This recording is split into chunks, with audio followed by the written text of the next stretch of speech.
Alrighty. Three, two, one. Hello, and welcome back to the Triangle Business Podcast. I'm one of your co-stars, Joey Nattel, followed by Am I a co-star now? I'm Scott Moore. I'm co-star. still laughing from Joey's vocal exercise he did just before so you got to warn me if you're going to do that right before we start recording. Hilarious. I'll start doing random ones now. Yeah. Yeah. Remember, folks, you want to speak from your diaphragm. Let it Yes, resonate all the way through you. absolutely. So, so today's episode, we're going to talk about why your business isn't growing, even though you're working hard. Some of you aren't, but let's assume we are. We want to give ourselves credit, right? Yep. So I like this topic, and I think it's really relevant, especially because, we're still technically in January. It's kind of the beginning of the new year. A lot of people, mostly at this point, have stopped and fallen off the wagon with their New Year's resolutions, which I don't know about you, Scott, but I'm a big believer in not doing New Year's resolutions versus lifestyle changes. So I think this is a very relevant question to the timing about why isn't your business growing? Yeah. Thing. So, right off the bat, I'll throw to you, like, what's kind of some of the first things that come to mind when you hear that question, Scott? Well, whenever I think about this particular question, like one of the first things I ask is like, how big is the business already? Hmm. Um, I mean, this may seem obvious when I say it, but like going from a one person business to a two-person business Hmm. is a much bigger hurdle than going from an eight-person business to a nine-person business, right? Okay. Because just percentage wise, you're like, that's twice as many people. And Yeah. uh, one of the things that, like, never mind the money part of that, right? Like, yes, you got Right. to pay somebody to come work for you. Right. Yeah. But from a production capacity standpoint, like a lot of times people will feel like, well, it's just me, and I'm gonna make up a number, say it like, and I have 20 clients, Hmm. which means if I'm gonna give that workload to somebody else, like how am I doing that, right? Am I Hmm. gonna be like, okay, when you come on board with me, now you get 10 and I get 10, and if we think 20 is a normal amount for one person to handle, then now we have to find 20 more to fill up both of our schedules. And like that's very challenging to Yeah. do. Um, but I think the first thing that comes to my mind is like, why isn't your business growing? Well, I mean, the first question I would ask is, does your business have room to grow? Oh, wow. That's a Like, good do you have any capacity to have more customers than you currently have? Yes. Yes. It reminds me about something I heard you say one time to a colleague of ours. We were in a training over lunch, dinner. And you were just like, a lot of people ask me, like, well, I might spend a lot of money on this marketing thing, but I don't know if it works. And you're like, that's a fair question. You're like, but what if it does? Yeah. And a lot of people, I remember you telling me, like, they don't think about that. And like, that's definitely true for me. A lot of people, like, that's a entirely different problem to have. And I think where that mindset comes from is kind of what we are talking about before this podcast is a scarcity mindset. Like, what if I wasted? What if I lost? And what we know about psychology is that they did a study, fun fact, that if you, I can't remember the exact setup of the story, but it was like they did an experiment where somebody like lost $100, or maybe it was like $80. It doesn't matter. But you gained more, like maybe you gained $110. And emotionally and psychologically, they like losing, even though it was less, always felt worse. Mm. Yeah. It always felt worse. And so we are kind of wired for various reasons, according to this study, as like be more, it feels worse to lose than it is to gain, kind of thing, which we've Yeah. probably talked about in other episodes of like achieving versus losing and why people don't celebrate, which is a whole different topic entirely. But yeah, just want to share that. That's what. came up mine. Yeah. The other thing I like usually point out is I talk a lot about my mentor Bill Davis, and one day I walked into his office years ago for a coaching session, Mhm. and he was like, "How you doing, my man?" Bill was, you love to hear his voice. Yeah. And he, "How you doing, my man?" And I said, "I'm Bill. I am great. Uh, I've gotten 3 new clients in the 2 weeks since I was here." Mm. And sharing my success with him. And he said, "Well, enjoy it while it lasts." Oof. And I was like, man, that was kind of a dick thing to say. Like, Yes. I mean, and I said, like, oh, that doesn't feel great to hear. And he goes, "Well, I'm not trying to be mean, but you're just one person. And I know that you've been out there doing your marketing thing and you've been doing really well at it. And this is the results of that. But 3 clients is a lot of your total capacity.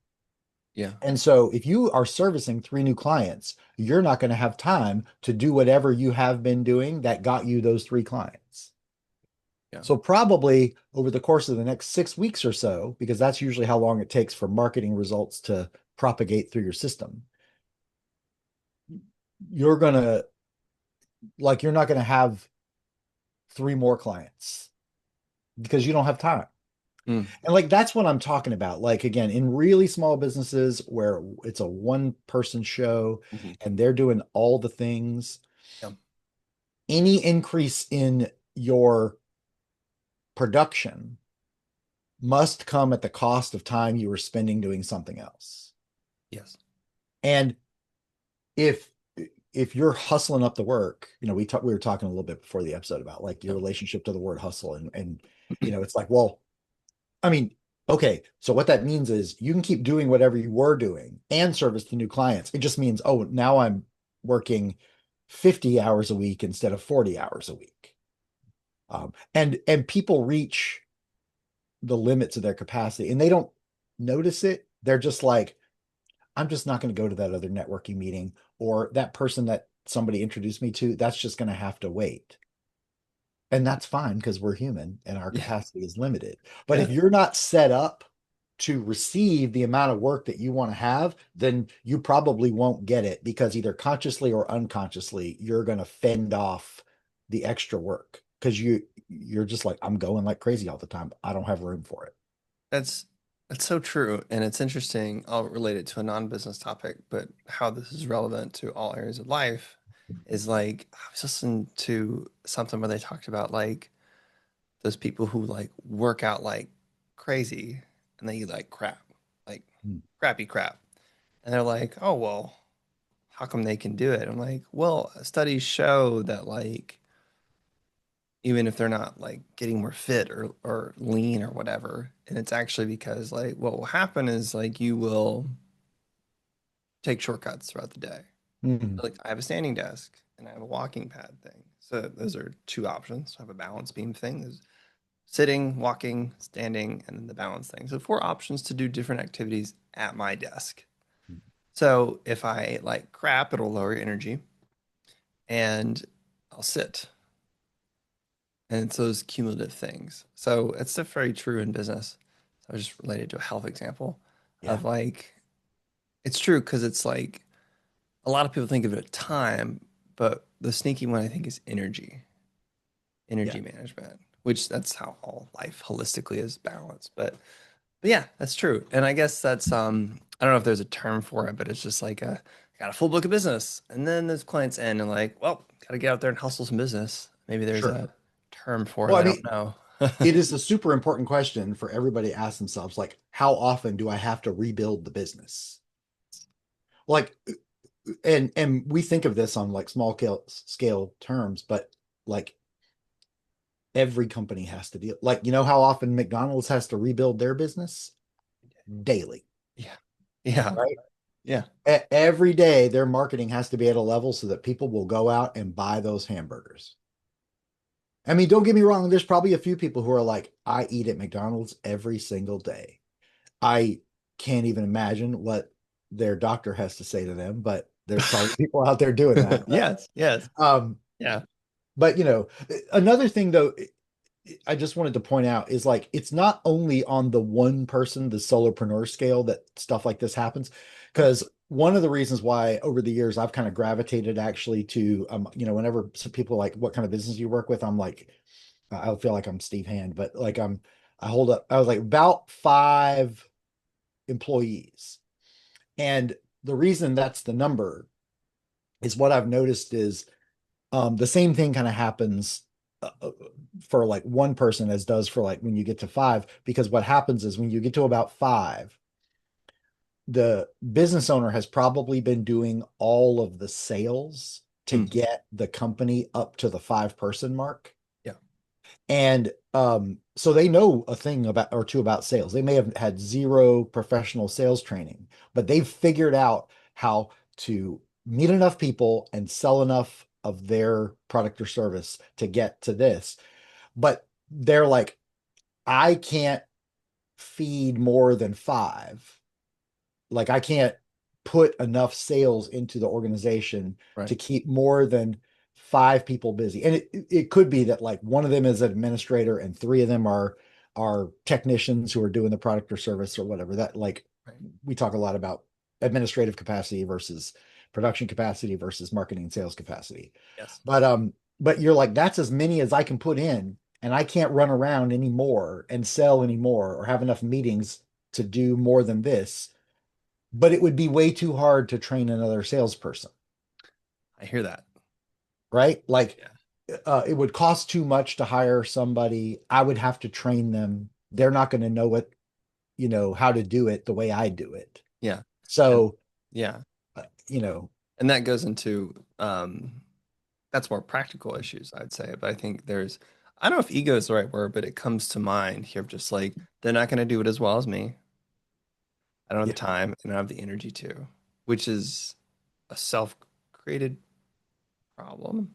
Maybe yeah. I that's mean, not the way to put it. Which I is tell them kind all of the time. different. I'm like, if they have kids, I'm like, um, did you teach your kids how to tie their shoes?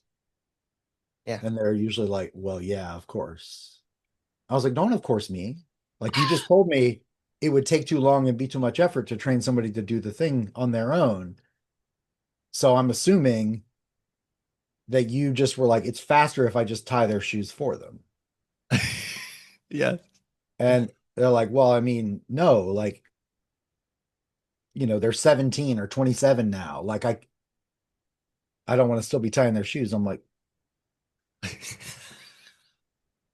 education costs something. Yeah, it Time, does. money, you Time, know, energy, or but money. if you don't get the education or give the education, then you're stuck doing it the way you've been doing it. That's I very mean, true. like that is absolutely one of the reasons why businesses stay stuck at that level Yes. is Yes. that hiring or training the first salesperson. Hmm. Um, so yeah, I mean, those are a couple of the places. I mean, once in a while you start you meet a business where they've outrun their administrative capacity, like they're not implementing programs that would integrate new clients and manage new clients and manage referrals and Google reviews and all that stuff that you need to manage Yeah. for the business to grow past that point. And that can be a place that they need to do some work. Would you say that's like the ideal concept of leaving money on the table? Probably. Yeah. I Or at mean, least part of it. you know, when I this has come up at least 3 times in conversations I've had the last week where somebody told me that their marketing plan was word of mouth. Okay. And I'm like, cool, that's not a marketing plan. Oh, Word of mouth is a thing that happens if you do business in a world full of people. yes. If you do good, people will say good things. If you do crappy, people will say crappy things. Um, you know, but word of mouth just happens. It's not a plan. Right. Uh, if you want to put some structure around it, telling them at the start of the engagement, we intend to do a really good job for you, such that when we're done working for you, you will leave us a 5-star Google review. Don't worry, we'll remind you when we get there.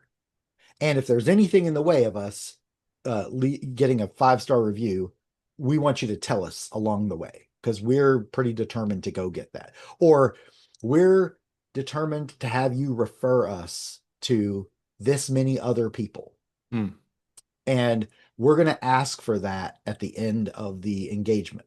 And if you feel uncomfortable giving those referrals, then we know that we didn't do something right. Right. Yeah. So there you get like a feedback mechanism and a referral mechanism, a review mechanism.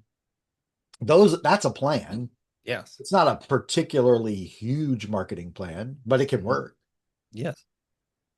I agree. Well said. Wise words. When we got our roof replaced Hmm. after Hurricane Matthew, I met the guy through business networking that did it. He was with StormGuard, and he told me, he's like, when we're done, I want you to feel so good about it that you put me in touch with a bunch of other people that want their roofs done. But also, we're going to give you a referral fee for every person that you get us up on their roof to look at their roof.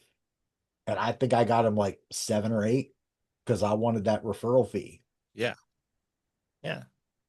My wife was like, "Do I get any of that money?" I was like, "Are you out there networking?" Well, she benefits indirectly, I guess. But yeah, anyway, maybe that's getting a little off topic, but I'm just saying that, like, I mean, that is another one of the legs of the stool, right? We just briefly touched on administration. We talked about, do you have enough production capacity to Mhm. receive new business anyway? So the other one obviously is marketing and sales. Do you have enough marketing and sales capacity to generate more? And if you mention for the listeners, briefly just mention those three legs of the stool again. Because they're listening to this Yeah, episode, they yeah. I don't mean, know I what. talk about this all the time. Like every business has this in common. You have to do three things. You have to have marketing and sales. Those are Mm-hmm. not the same thing, but they are related to one another. Yes. You have to have production capacity. That means the ability to do the thing that your business provides. And then you have to have administrative capacity, which is how do you track everything, Mm-hmm. you know? And if you don't have all three of those things, your business is not going to work very well. Would you say that which of them, here's a fun question. Which one falls under working on the business and in the business? Well, I mean, it seems pretty evident to me that, like, if you're focused on production capacity, then you're working in the business. I think, um, to a large degree, administrative and marketing and sales are working on the business. Okay. Um, but see, the thing is, what the trap is, it's much more comfortable to work on production because Yes. you're an expert at that. Yeah. And If most you people weren't would an love expert it. at that, you wouldn't have started a business about it. Yes. Yes. I But agree. it's very comfortable to work there, which is it's the same thing that Bill was busting my chops for that day. Is he's like, you've been out there hustling. Yeah. Like, I'm pretty extroverted. It's not that hard for me to go out and network with people, but it does take time. It's a gift. And he's like, you're going to feel pretty good about bringing these clients in. You're going to be focused in on making sure that they have a good experience onboarding with you. You're going to be working very hard to make sure they get their results. That's going to be very like focused inside like this. Right. Um, but yeah, but it's hard to, when you're small, it's hard to generate surplus capacity because you feel weird about it all the time. Yes. I'll mention briefly that one of the things we have to manage a lot with businesses that are, certainly when they're going from the 1 person to 5 person range, Yes. is because I help a lot with hiring process during that. I tell all the people that we're hiring, I'm like, hey, when you come on board, we're not going to have enough for you to do to keep you busy all the time. And that's going to probably feel weird if you've worked in larger businesses. And it's not going to stay like that. So I don't want you to get too comfortable with it, but also don't get weird about it. Like, oh, I think my job might be in jeopardy because they hired me for 8 hours a day and I only really work 5.5 hours a day. I'm like, we're giving you as much as we can as fast as we can, but the owner's got to go rebuild the part of the business that they gave off to you. They're going to have to backfill that capacity Hmm. because we didn't have enough work when it was 3 people and we went to 4. We didn't have enough work to fill another full-time person. The problem was if we don't hire somebody, all those other 3 people are working like 25 to 30% more than they should. And that's a lot, especially if it's over a long time. So, It is. It is. um, I so I want try to. to make sure that I'm communicating to the new hire, like, I don't love get that. insecure. I love that. That's very transparent because I've never heard that being corporate. You know, you're working 4 hours a week or a day. Some people, when you get to comfortable at your level and you just don't mention it because you don't Yeah. want to tell them. It's interesting. This is a little off topic, but it's interesting. If you ask for work, some managers are like, oh, yeah, what a star employee. And some managers are like, get out of my face. What do you mean you want to do more work? Stop, stay in your lane. So Yeah. that's another conversation entirely. But I wanted to mention something based on what you said about working on the business versus in the business. And this has been my experience in the coaching practice, but other businesses as well. And there's kind of three ideas of just like entrepreneur, artist or technician, and manager leader. You may have heard these three before. Um, That's what the E-Myth books are Correct. about. Yeah. Yeah, because emails, and I'll share with the listeners because I think it's really relevant to this topic and on the topic where the idea of being an artist or a technician is just like sometimes it's just like, hey, I'm working at a job and like I am really good at this. I think I'm so good at this that I could do my own thing and run this, and they do. And what they quickly find is that like I love working in the business. Like I'll speak as a coaching example because that's what I see most of because that's my field is people love to coach and they don't like wearing all the other hats Yeah. related to business. And that is a lot of reasons why their business don't grow or don't even launch in a lot of ways, or they're just giving away for free. This is the beginning kind of thing. Yeah. And so that's one thing. And those just for the sake of the conversation manager leader is I'll use the analogy of like a sports team because that was one analogy I heard and it made really sense. Like artist or technician is kind of like the all-star player of like let's I don't know say a basketball team or something. Interesting enough, of the three, that one is has the potential to make the most money. Hmm. Not always, but it's there potential. Manager leader is the manager of the team, the leader, and their kind of situation is they love to kind of work with the connect the individuals and also things like that. Um, if they don't perform, they're out, kind of thing. And Yeah. so A bunch of that's that going on in the NFL right now as we move through yes, the playoff games. But yes, and so they're the kind of people which one of the Colbys I'd make up. They like to see the whole picture, yeah, kind of thing. And so then you have high the follow through. Yeah. yeah, and then you have the entrepreneur, which is oh, they love the most risk because these are the people who actually like buy the team and invest in it. Yeah. And they'd be like, I don't know if it's going to do well. Let me market and sales and well, merchandise, all these things. I hope it does well. I can't sleep at night, and then it sells amazing, and they just love that like, ooh, what a rush, kind of thing. But they can also see like systems and processes like I make up the story. It's like even bigger picture, like future pacing in a lot of ways.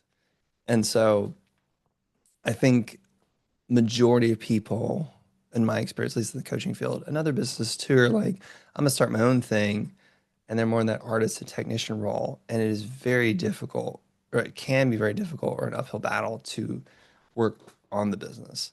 And it's interesting. That's why I asked you that question because it's interesting because the three legs of the stool, like two of the stool legs are working on the business. Yeah. And I, interesting. I'll, I think one of the things that has allowed me to be successful uh, as a coach is like this is not my first business, right? I ran another business for 7 years prior to Right. this. Right. Um, the bummer was the in the business part, I kind of hated it. I was a videographer Yeah. and most people who've met me know this about me, but like I had a videography business where I shot civil court depositions, mostly in law offices or doctors' offices that Yeah. could be shown in court if need be. Yeah. And it was terrible. Like, like at first I thought it was interesting because I was kind of like doing something different every day, Yeah. and I was becoming an entrepreneur and I was excited about all that. But very quickly I got to a really toxic relationship with my business. Um, and no matter how bad my attitude was, nobody would fire me because I owned it. So but like Yes. what it did for me was because I didn't really enjoy the working in the business, I was like, well, what could I be doing that's not this? And so I started to work on the business. So like getting out there and networking with a few people, building connections with other places that would hire me. But I mean, ultimately also I kind of was like, why would I make anybody else do this? Um, and so I'm glad I got out of that business. I'm glad I do what I do now, but it was a good lesson in like if you spend all your time working in the business and not developing the business, you're not going to grow. Yeah. That's very true. I And did want to sure. also just kind of like Yeah, please. because I think like it's easy to sort of talk about this like conceptually, Yes. where are you stuck? Um, when you are in that phase for a while, it Mhm. creates what I believe is the single most common problem in all of business ownership, which is isolation. Yes. Like nobody really gets it. Your employees don't get it. You can't have an honest conversation about how the business is doing with an employee because they're not going to say, well, like you're being a dumbass about how we're performing the service or marketing. That's their boss. They're not going to say anything too Yeah. critical. Right. You probably can't even have a really candid conversation with it about it with your spouse because if they have a corporate job, they don't really get it. And you probably also are avoiding talking about it because you have a certain amount of embarrassment or shame built around the fact that the business isn't growing or performing better. You're Yes. probably avoiding those conversations. Um, and all of that leads to, uh, in my experience, and I'm speaking from my own personal experience as well as working with my clients. Like when it's not working great, you tend to uh kind of ball up a little bit and you don't want to do extra. And what you really want to do is whatever is the easiest, most familiar, most normal thing. Yeah. And unfortunately, since that wasn't already generating abundance for you, it's probably not going to start generating more abundance for you when you go there. Yeah. Scarcity mindset and also just comfort and fear and like Yeah. I need You don't to want to have to like be familiar. try something new when you're feeling energetically low. It's funny. I'm a huge board game nerd, and Yes. there's lots of nights where if if I go to my board gaming group, these guys that I've been gaming with for 35 years, Mhm. and I'm like, they're like, what do we feel like playing tonight? If I've had a rough week, I'm like, something I already know how to play. I don't want to learn a new thing on the night when I've had a rough week. And like that's the same energy people bring to that whole, you know, that's that circumstance. And I'm not, by the way, suggesting that you need to go try to learn a new board game on the night when you're energetically Yes. low. Yeah. Yeah. But if it's your business and this is how you're going to make your living, you probably need to do something that's different, or at least at a different level than you have been doing it. Yes. And I think we make that way more complicated than it needs to be I sometimes. agree. Absolutely. Um, yeah, and what comes to mind on that topic is a couple things. When you're in that mindset of just like I either where it's scarcity financial, just like wow, things aren't going as well. I don't know. The state of the world can cause those things too. Also, just like massive uncertainty, learning how to get more comfortable with the uncertainty of risk, which was an unknown thing that I didn't know I needed to learn stepping into full entrepreneurship, and it's terrifying until you just get. I use the analogy of just like Life is, imagine a 100-pound boulder that is 24/7 always on you. And like it never gets lighter. You just get stronger or more resilient. And so Yeah. mentally, emotionally, physically, and spiritually, all those kind of things. And that has slapped me in the face when it comes to entrepreneurship. And I'm thankful for it because I feel like I've grown a lot. And I would say that a lot of entrepreneurs experience that, or I hope that they do. So, on that topic of like more practical things, what comes to mind for me is a question that I'll share here and I want to put my thoughts in is like, what should someone stop doing before they add anything new? And I was thinking about this one kind of like, it's January and it's kind of the beginning of the year. And a lot of people do New Year's resolutions and they'll do kind of too big of goals. Like, I'm going to work out every day. And that's not sustainable, especially people going from couch to like 5K kind of people. Yeah. And so if you worked out 5 times a week, you go to 7 times, maybe it's more doable. Still a bit much, my opinion. So I like to kind of use the analogy like, what is the 1% step, which can snowball into bigger things? Like what I've heard this from this concept of like giving more flexibility to yourself, being more kind to yourself. And like rather than I'm gonna work out every day, which is a more simple rule, is like I'm not going to miss 2 days. I think one could go a little more flexible and maybe do 3 days. Hmm. But I like this 2-day rule is because one day you miss, it happens. It's okay. If you Yep. do the next day and you miss, then you're actually technically starting a new habit. It's Yep. starting to snowball another way. So being aware of it. And um, more directly to the question of like, what should somebody start before they start is this idea that the business, we're juggling a lot of plates, if you will, wearing a lot of hats. And then you got family, you got the state of the world, your own mental and emotional and physical health, wherever that is, whether it's good or bad. Maybe you have kids, social obligations, like all these areas of life you balance. And so I think a mistake that people make when it comes to habits, especially around the new year, and sometimes in business, we're like, we need big changes. Like I hear Tony Robbins say, like, you need to take massive action. Some people can't handle that. And it's not always that you need massive action. And when they think like, oh, to get myself out of this, I need to make big, huge steps. I think what people miss is in order to add something new, you have to stop something. Yeah. Like you have to put a plate down to pick something up, which is a two-step process. And that takes time, energy, and effort to do. So it's not one habit, it's technically two. I use the analogy of like, I'm gonna start running in the morning. Like, great. Are you a morning person? No. Cool. That's actually a bad one because that's three habits. Going to bed early, waking up early, and working out. Right. Right. That's three. So I guess my take on that is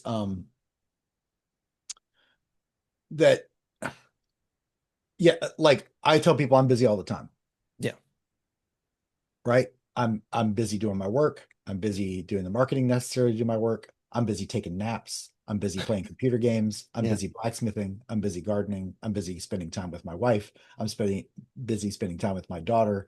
I'm busy traveling to see friends. Like you'll notice that the majority of those things are not work, work, work, right? yeah, I treat my life like every moment I'm trying to do something. That doesn't ignore rest and play. Play is very important to me, obviously. yes. And rest is really important to me. Like I don't get up very early in the morning because I like to sleep and I tend to stay up kind of late. That's just my pattern. I'm kind of a night owl. I don't schedule stuff first thing in the morning. And I don't think there's a damn thing wrong with that. I But agree. but to your point though, if I was going to do something new, I would have to stop doing something I'm already doing. Right. And I think when I was talking earlier about how like when things aren't going great, we tend to what we want to do is do what we already know how to do. And the the question that comes up there is like, is what you're doing effective? Yes. Because and so it's shocking to me how often I'll ask somebody that's like been in a networking group and I say, how many referrals did you get from there last month? And they're like, oh, I'm not sure. I'm like, well, that's weird that you don't know. Yeah. And um and then I may say, let's pretend they go like, well, I think it was about six. Yeah, maybe six. I'm like, great. How many of those referrals have you followed up on? Like, I think, and I'm like, you think, like, you get a referral and you don't know for sure that you followed up on it. Like, you have a problem in your administrative systems if you are not set to follow up immediately. And as long as it takes to either get to a yes or a no with every referral that you get. And then I say, what's your closure rate on those marketing leads, those opportunities? Like it, and they're like, I'm not sure. And I'm like, listen, like, with all due respect, what the hell are you doing? Like Yeah. if you don't have a grasp of these numbers, like this is like driving around in a car with a piece of cardboard over the dashboard. It's like, I don't know how fast I'm going. I don't know how much gas I have left in the tank. I don't know what my RPMs are. I Yeah. don't know anything. Yeah. It's like, but I know I'm moving. And I'm Yeah. like, you know, do we at least think we're going in the right direction? Right. Yes. Yes. And I'm not picking on anybody, right? But this is the kind of busyness that people are like, I'm out there doing what I always do. And I'm like, how effective is it? Hmm. Because if you were like, it turns out I only get one referral out of this per month. And of those referrals, I'm only closing about one out of three. Mm. I'm like, well, that means it takes you 3 months of doing this all the time, every week or every 2 weeks or however often that is to generate that. Is that really, that might be a thing you want to stop. Yes. And then you have room to do something else. Um, eh, so, I mean, look, if you want to do one new right thing, know your numbers. Hmm. You know, how many marketing leads did I get last month? How many of those people have I set up sales meetings with? What is Yes. my closure rate on those sales meetings? I can offer no more practical step than that. If you want to do something different, that probably doesn't take a ton of time, is at least know that. And because I'll never forget this lady I met a long time ago. And I don't want to get too specific here because I'm not trying to pick on anybody or embarrass anybody. Okay. She sold a product Okay. and it was about $100 was her typical sale. Okay. And the company that made the product essentially got about half of that money, which meant every time she made a sale, she got about $50. And I asked her, well, how many um, sales meetings do you do per week? And she was like, oh, I probably get to the point where I do about two a day. And I'm like, okay, well, that's 10 a week.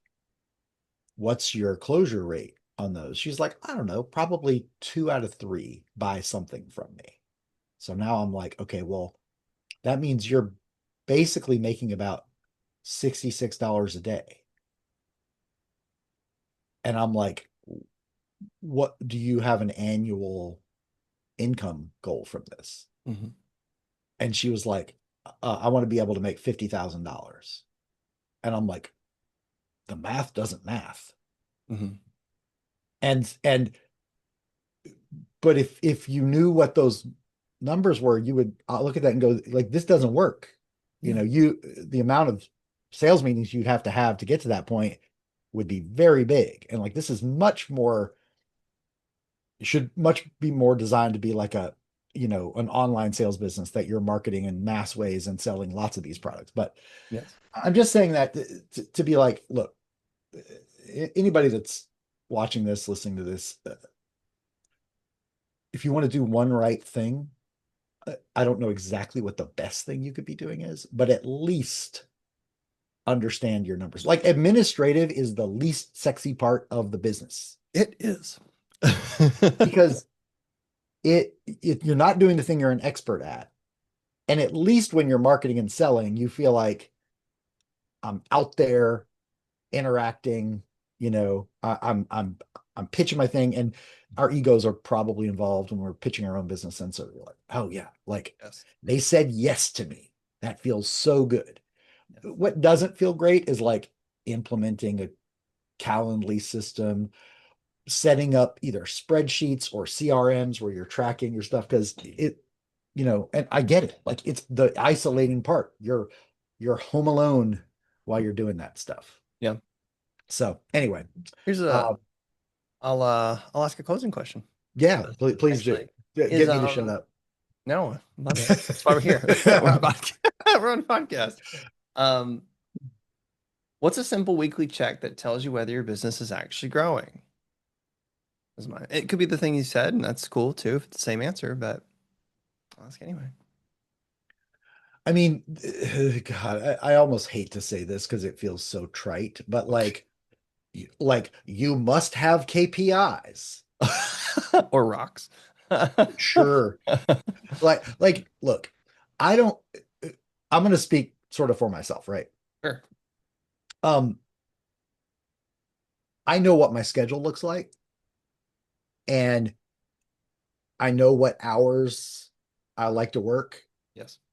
I put all my client meetings in blue on my calendar because that's the default color. So it's the easiest one. Yes. I'm lazy. Yeah. But like if it's mostly blue Make it easy. on my work days, I'm like, that's a KPI, Sure. right? Another one is once a month, I move money from my business account into my personal account. I pay myself.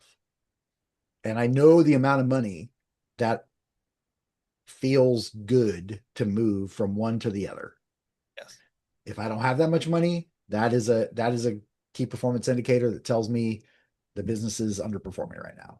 I Mm. mean, I'm not trying to brag, but it's been a long, long time since I felt like unhappy about that number. But I look at it and I'm like, is it bigger than last month? I mean, lucky for me, I do run all of my client subscriptions through PayPal. PayPal just straight up tells me this month you did 113% better than last month.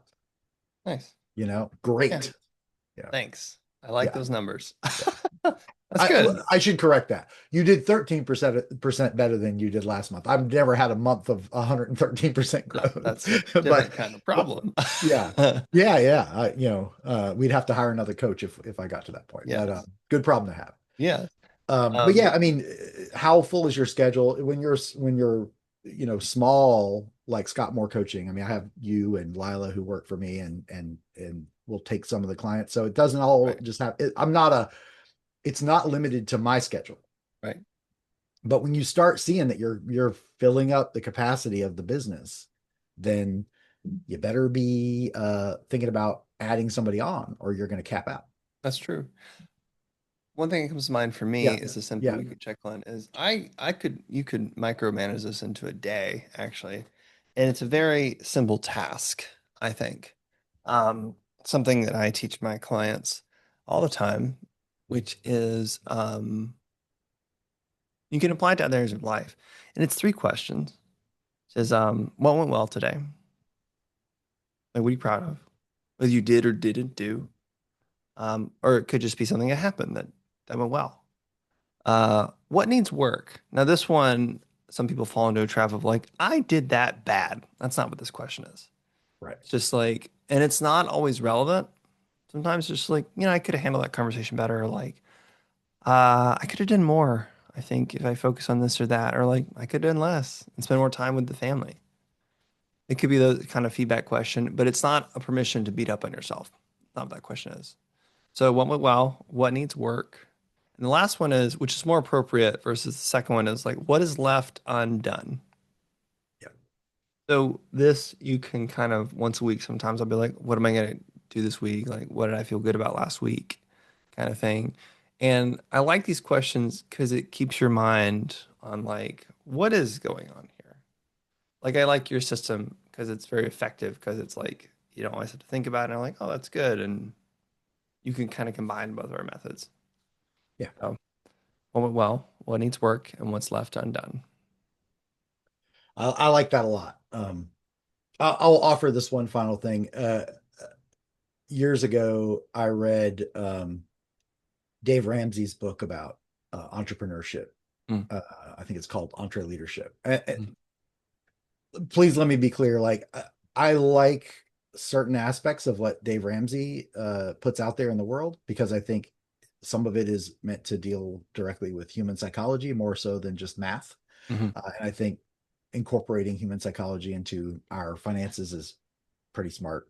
Yes. Um, but I don't agree with everything Dave Ramsey thinks and says. But in this particular case, he had this thing where it's like start your day with steak sauce was the title of the chapter, I think. And the way he organized what he was what he needed to do was that needs to get done this day, uh, this week, and soon. Yes. Those were sort of the three categories, right? And he didn't Yeah. necessarily say it like this month. Yeah. But for people who are kind of ADD and don't tend to do things until it's the last minute, I was like, oh, this works pretty well for me. Um, but he was like, okay, then when you have these are the things I need to do today, he would always prepare that list the day before. Yes. And then he would rank them and whatever what and he called that column A and Hmm. whatever was number one, he's like, that's the most important thing for me to do tomorrow. So it was A1. That's why he called it start your day with steak sauce, like Oh, I get it. A1 steak A1 sauce, right? sauce. Yeah, that's funny. And and he was like, I do that thing before I check my email, before I go on social media, Yes. before I have my first phone call, before anything else can distract me, I try to do that one most important thing. If there's no time to do that before those things, it means I haven't broken that down into small enough subtasks.